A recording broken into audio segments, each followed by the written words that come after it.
So my name's Casey Mundell. I work with the Maricopa County Attorney's Office. I've been with the office for a little over 9 years.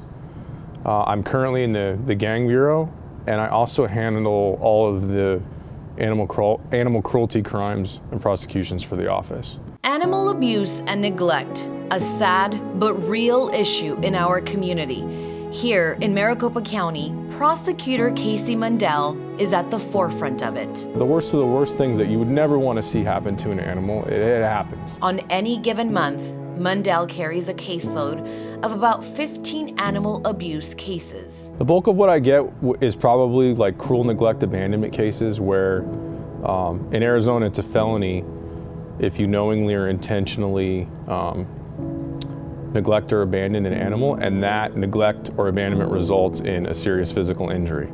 So it doesn't necessarily have to be death. It can be similar to what serious physical injury for a human being is. But sometimes the cases don't involve any abandonment. Instead, the animal, just like humans, can be a scapegoat of frustration and anger for the aggressor. But we also get a lot of torture cases. We get a lot of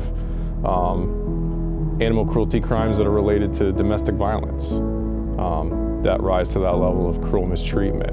I have cases where a victim is being controlled by their significant other through their animal because they've reached that point where it's clear to their abuser that they're ready to leave.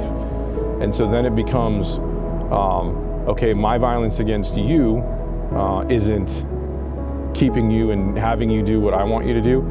I'm going to threaten, and it can be child, unfortunately, it can be animal, depends on what's around. Mundell says improvements have been made here in Maricopa County. Domestic violence shelters like the Sojourner Center will take in a domestic violence victim along with their pet so that the animal doesn't stay behind with the abuser. If people see something that doesn't look right, feel right, it probably isn't right.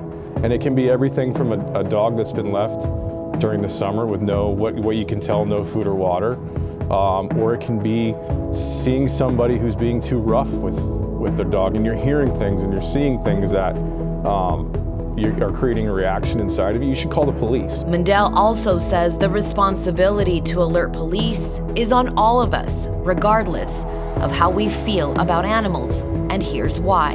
You don't have to be an animal person to get the importance of why taking care of animals, why being vigilant to animal cruelty is important for your community.